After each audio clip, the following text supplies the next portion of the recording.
JD Vance held his first vice presidential MAGA rally.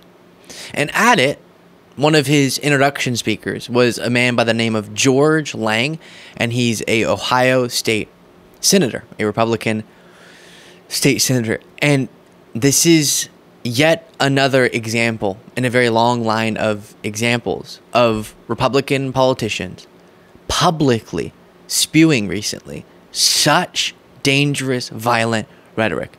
Here, he says if we lose this election, it's going to take a civil war to save the country. If Trump loses, civil war is what this individual says. Take a look for yourself. I had to watch it multiple times because I kept thinking, what is this, some sort of analogy? What am I missing? Because surely he's not saying what I think he's saying. He's saying what we think he's saying. Trump and Butler County's JD Vance are the last chance to save our country politically. I'm afraid if we lose this one, it's going to take a civil war to save the country, and it will be saved. It's the greatest experiment in the history of mankind. And if we come down to a civil war, I'm glad we got people like Schmitty and the Bikers for Trump on our side. What must be wrong in your head? What is, or probably isn't, going on between your ears for you to not just think that, not just say that, but say that on stage with lights and cameras pointed at you? The dangerousness of that rhetoric is truly hard to explain. I will tell you, we're going to get to, this is very serious, but we're going to get to the more lighthearted part of this rally, just so you have something to look forward to, where JD Vance just bombs so badly and the crowd has to be sort of coerced into laughing for him.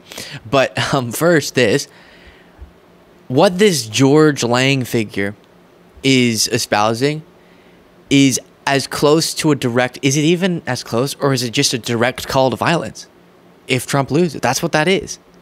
One more time, because I know it's sometimes easy to think, oh, in this salaciousness news sort of world, we're probably taking him out of context. We're probably twisting what he said. Let's listen one more time.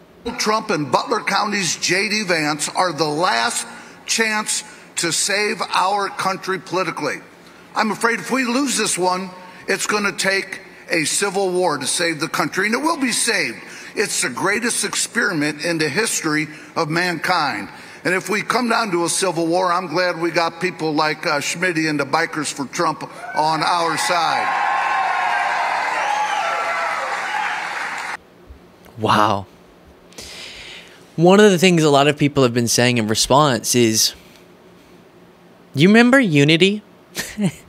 Do you remember when 2 seconds ago Trump on stage at the RNC was saying we have to unite as a country?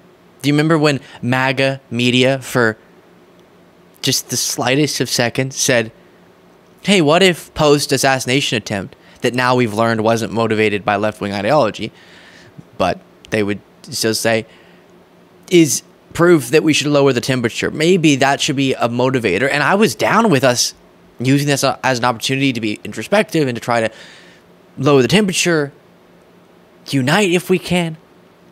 And then we have people saying at the vice presidential rally of the Republican side, it's going to be civil war.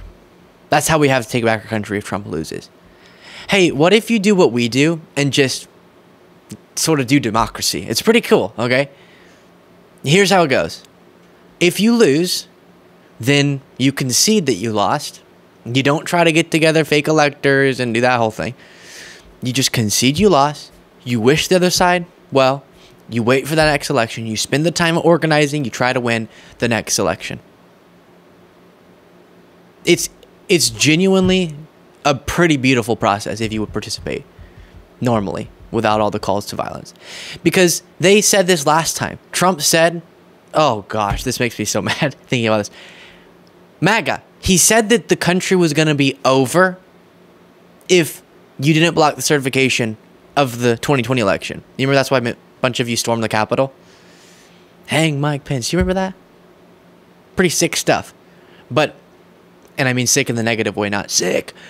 And you did that because you thought, in this twisted way, based on the lies Trump was telling you, that you would lose your country. And then you didn't lose your country. And actually, from the place that we were at as a country at that moment up until now, what we've seen is stunning progress, getting us out of that crisis, economic, public health, and social, all the way to a much stronger place, especially as you compare to our global counterparts. But now you're believing him. Back during the 2020 election cycle, before the election, he said, if Biden wins, you'll see a stock market collapse like that of the Great Depression. And then we saw the stock market breaking records under Biden. Continues to. But you believe him this time when he says the stock market's going to collapse. He said the country would be finished last time, but you're believing him again this time. And you're okay with, because of believing him and believing his surrogates, rhetoric like civil war might come next. Really scary stuff. And what a time we are in. You can tell I'm almost pumped by the excitement that I'm feeling. And if you appreciate me bringing all of this crazy stuff to you on a daily basis and you want to support this show in the easy, free way, you can do so by clicking the subscribe button. Make sure you're subscribed if not already. Back to the video. I just want to show you a couple of other examples of recent clips that we've had. This is the North Carolina GOP governor nominee. So if he wins the election, he would be the governor of North Carolina, saying this at a recent speech at a church. You know, it was a time when we used to meet evil on the battlefield, and guess what we did to it? We killed it. We didn't quibble about it. We didn't argue about it. We didn't fight about it. We killed it. When the Japanese bombed Pearl Harbor, what did we do? We flew to Japan, and we killed the Japanese Army and Navy. We didn't even quibble about it. I didn't start this fight. You did. You wanted to be left alone. You should have left me alone.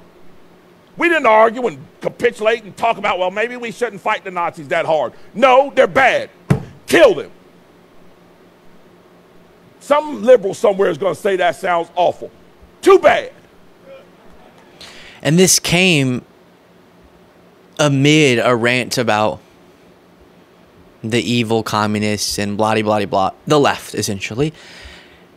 And how are we supposed to take that other than a call to violence? I'll just play the ending of this one since we watched it a few times already. This is the Heritage Foundation president, Kevin Roberts, saying, MSNBC, for example, are losing their minds daily is because our side is winning. And so I come full circle in this response and just want to encourage you with some substance that we are in the process of the Second American Revolution, which will remain bloodless if the left allows it to be.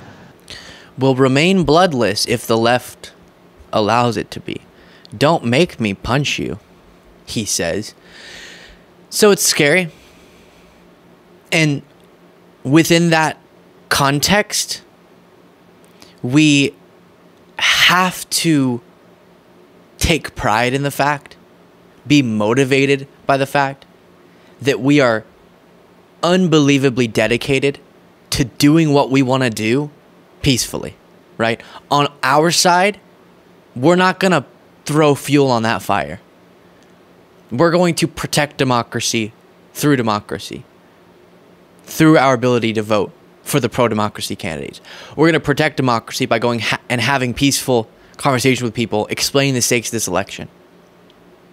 While they salivate over the idea of violence, we organize around the idea of peaceful advocacy and prevailing peacefully.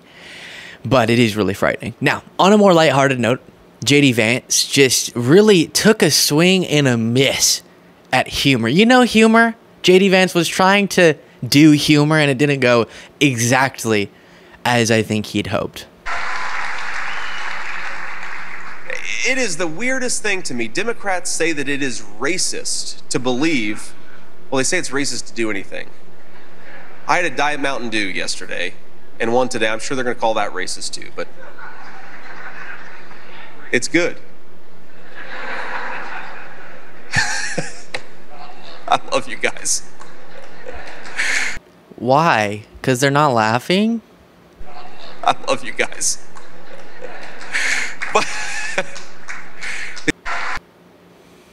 Nice. So that could take a little bit of workshopping for sure, but I don't know what point he was going on to make. But get ready, because the gaslighting is about to get crazy. And I saw Leo Terrell post this. I'm not interested in having a black president. I want a qualified president. Trump is qualified. People are going to try to look you in the eyes and say, oh no, we're just calling Kamala Harris a DEI pick because she's not qualified. It has nothing to do with race. Blah, blah, blah. And y'all know me, I am very mindful of my usage of the racist allegation. I think most of the time people turn their ears off whenever you levy that their way, which is why I'm mindful of it. I'm trying to overuse it. So I'm asking you, MAGA, how would you describe a more qualified candidate for president? You don't have to like her, okay? But pretending like the race baiting we're hearing already is just genuine concern about qualifications, when she was a district attorney, an attorney general of the largest state in the union, a senator from the largest state in the union, and then the vice president of the union. How do you get more qualified to be president than that? I don't really know. So don't give me this, oh no, we only say the DEI thing because she's not qualified. She is, so you can stop with that. So you can say, on paper, obviously very qualified, and you disagree with her policy positions, fine, that's politics, baby. But this whole, wow, the left, identity politics, they just want a black female president, qualifications be darned, is more telling about you than it is about us, I guess, is where I'll leave it. Let me know what you thought of all of that in the comments. If you want to get extra content daily, you can do so by clicking the join button below.